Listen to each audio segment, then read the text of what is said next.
कनौज की इस पवित्र भूमि से करोड़ों शिव भक्त आस्था चैनल के माध्यम से, फेसबुक यूट्यूब के माध्यम से कथा सुन रहे हैं। आज की कथा में आप स्मरण करिएगा कि मूर्ति और शिवलिंग में जमीन और आसमान का अंतर है। 33 कोटि देवताओं की मूर्ति होती है, पर शंकर भगवान का मूर्ति नहीं, शिवलिंग होता है। कारण मूर्ति केवल एक की होगी, केवल एक मूर्ति, केवल एक की। राम जी की मूर्ति है तो राम जी की, कृष्ण भगवान की मूर्ति है तो कृष्ण भगवान की, देवी जी की मूर्ति है तो देवी जी की, इंद्र की मूर्ति है तो इंद्र की, गरुण की है तो गरुण की, वरुण की है तो वरुण की, ब्रह्मा की है तो ब्रह्मा की, सावित्री की है सावित्री की, गायत्री की है गायत्री की, लक्ष्मी की है लक्ष्मी की। मूर्ति केवल एक देवता की, राम जी की है तो राम जी की, कृष्ण की है तो कृष्ण की। मूर्ति एक देवता की होती है और शिवलिंग एक देवता का नहीं। जिस घर में शिवलिंग होता है वहां 33 कोटि देवता एक ही स्वरूप में विराजमान है। मूर्ति में और शिवलिंग में अंतर है, बहुत जमीन और आसमान का अंतर है। आप लोग बहुत दूर दूर से आए हो कथा सुनने के लिए, और वहां से यहां तक आने में तुम्हारा ऑटो का भी कम से कम 100-200 रुपए 500 रुपए खर्च हुआ होगा। 100 रुपए तो खर्च हुआ ही होगा। बोलो तो सही है कि गलत हुआ ना? अब तुमने 50 रुपए 100 रुपए 200 रुपए खर्च कर कर आए हो, इसलिए बहुत ध्यान लगाकर सुनना कि हम जो कथा सुनने के लिए आए हैं, अगर हमने दिल से सुन ली, और अभी तक जो कथा होती थी वो भरे कहीं गांव के बीच में, शहर के बीच में, नगर के बीच में, यहाँ वहाँ होती थी, और आज जो कथा हो रही है वो एकांत में बैठकर हो रही है, इसलिए एकांतेश्वर कथा चौगुना फल देती है। चौगुना। देवी जी की मूर्ति का दर्शन करोगे तो देवी की मूर्ति ही कहलाएगी, ब्रह्मा जी की मूर्ति का दर्शन करोगे तो वो ब्रह्मा जी की मूर्ति ही कहलाएगी, कार्तिक स्वामी की मूर्ति का दर्शन करोगे कार्तिक स्वामी कहलाएंगे, गणेश जी की मूर्ति का दर्शन करोगे तो वो गणेश जी महाराज कहलाएंगे। केवल एक शंकर भगवान की कोई मूर्ति नहीं, शंकर भगवान का केवल एक लिंग स्वरूप है। शंकर भगवान का एक प्रतिबिंब, एक प्रतीक शिवलिंग के रूप में है। इसलिए अंदाजा लगाकर रखना कि मूर्ति में एक देवता होते हैं और शिवलिंग के अंदर 33 कोटि देवता विराजमान होते हैं, सारे देवता। जहां शिव है वहां गंगा है, जहां शिव है वहां गणेश है, जहां शिव है वहां रिद्धि सिद्धि है, जहां शिव है वहां षडानन कार्तिक है, जहां शिव है वहां लक्ष्मी है, जहां शिव है वहां विष्णु है, जहां शिव है वहां ब्रह्मा है, जहां शिव है वहां सरस्वती है, जहां शिव है वहां गायत्री है, जहां शिव है वहां सावित्री है। अब कोई तुमसे कह दे कि शंकर पर चढ़ा हुआ जल ना पीजिए, कोई तुमसे कह दे शिव जी के जल का आचमन ना करिए, कोई तुमसे कह दे शंकर भगवान के जल का सींचन ना करिए, कोई तुमसे कह दे शिव महापुराण की कथा तो यहाँ तक कहती है जल तो जल, एक बेलपत्र अगर शंकर भगवान की शिव पर चढ़ी हुई मिल जाए उसको मात्र मस्तक से लगा लिया जाता है तो कहते हैं चारों धाम के तीर्थ का फल एक क्षण में मिल जाता है। एक पत्र मठ पुरेना, सही बोला है? ठीक है। मठ पुरेना रायपुर छत्तीसगढ़ से है। कहीं बैठी हो तो हाथ हिला सकते हैं।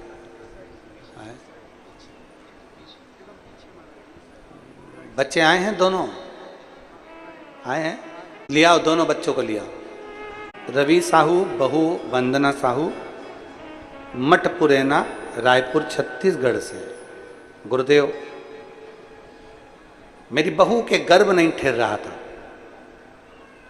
गर्भ ठहरता खराब हो जाता, ऐसा कई बार हुआ, पर गर्भ नहीं ठहरा। हम कभी शिव पुराण नहीं सुनते थे क्योंकि हम थोड़ा विश्वास कम ही करते थे, पर किसी के कहने पर हमने शिव महापुराण की कथा श्रवण करना प्रारंभ करा, और कथा सुनने पर सफेद आंकड़े की जड़ का प्रयोग आपने बताया, वो हमने अपनी बहू से करवाया। अब विश्वास तो था नहीं, फिर भी हमने बहू से कहा कि तुम एक बार वो प्रयोग तो करो, और बहू ने सफेद आंकड़े की जड़ का प्रयोग किया और बाबा का मैं क्या गुणगान करूं गुरुदेव। पशुपतिनाथ का व्रत सफेद आंकड़े की जड़ का प्रयोग जब किया तो बाबा की कृपा से मेरी बहू के 2 जुड़वा संतान का प्राप्ति हुई। मैं बाबा को यहां धन्यवाद देने के लिए आया। जब एक विश्वास, जब एक भरोसा दृढ़ हो जाए, जब एक भरोसा दृढ़ हो जाए, एक विश्वास दृढ़ हो जाए, तो शिव कैसे ना मिले।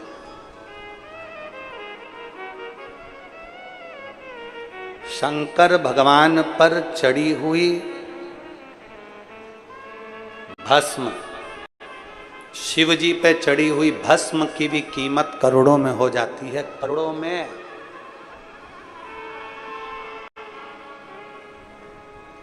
शंकर भगवान को चढ़ी हुई एक भस्म की कीमत भी करोड़ों में हो जाती है। शिव तत्व कहता है कि शंकर पर चढ़ी हुई भस्म भी हमारे शरीर पर लग जाए, शंकर पर चढ़ी हुई भस्म भी हमारे शरीर पर लग जाए या हमारे घर में अगर थोड़ी सी लग जाए तो हमारे जीवन का कल्याण कर देती है।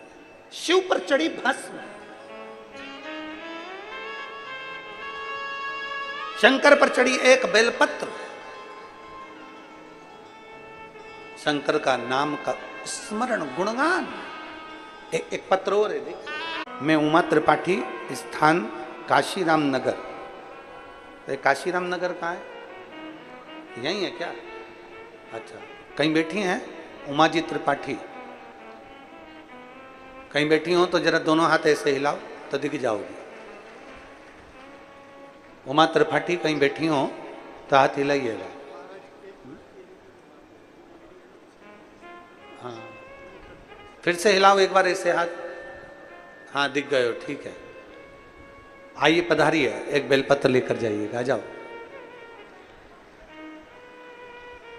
मैं उमा त्रिपाठी, स्थान काशीराम नगर। मैं बाबा का क्या वर्णन करूं गुरुदेव, मेरे पास शब्द नहीं है। बाबा, मेरी सास के छाती में, सीने में एक गठान हो गई।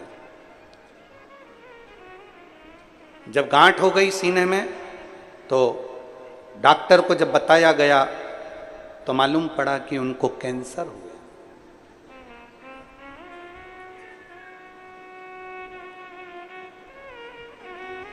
अब कैंसर की गठान मेरी सास के सीने में, छाती पर हो गई। डॉक्टर ने कहा कि इनको ऑपरेशन कैसे किया जाए, अवस्था कैसे करूं तो करूं क्या। जब सीने में गांठ हो गई और जांच में बताया कि कैंसर हो गया, अब करें क्या। तब दवाई लेकर डॉक्टर से बात कर कर हम आ गए और देवादिदेव महादेव को 1 लोटा जल चढ़ाते और अपनी सास को लाकर दे देते। बाबा की कृपा ऐसी हुई गुरुदेव, मैं क्या गुणगान करूं। दूसरी बार जब हम वापिस अपनी सासू माँ का जांच कराने के लिए जब हॉस्पिटल 1 महीने के बाद लेकर गए, बाबा की कृपा से उनकी कैंसर की सारी रिपोर्ट नील हो गई और उनकी जांच ठीक है। अभी साहू जी और बहू वंदना,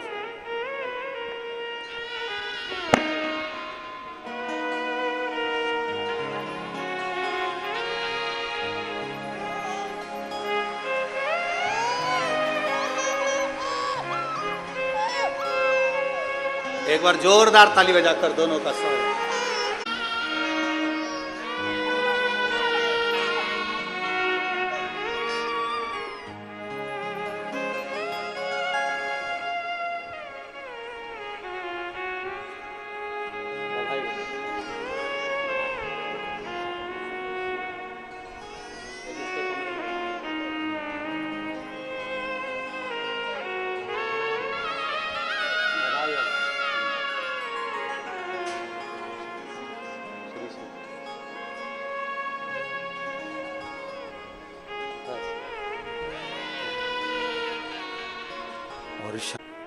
ये सफरी साहूपति रामाधर साहू जी ने पत्र में एक लाइन अच्छी लिखी है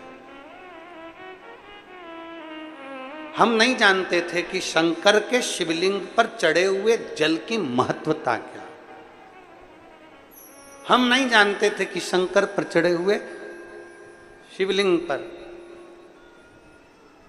शंकर पर चढ़े हुए शिवलिंग पर चढ़े हुए बेलपत्र की महत्वता क्या। इन्होंने एक पत्र में लाइन अच्छी लिखी,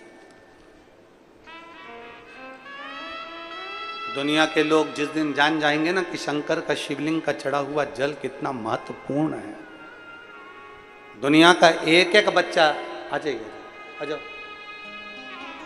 दुनिया का एक एक बच्चा जब जान जाएगा कि शंकर पर चढ़े हुए जल की मूलता क्या है। ठीक है, आप ही को प्रॉब्लम है,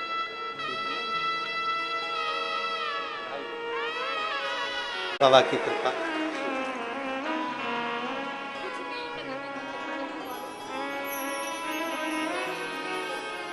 अब ठीक है, तबियत बिल्कुल ठीक। शिव तत्व की प्राप्ति,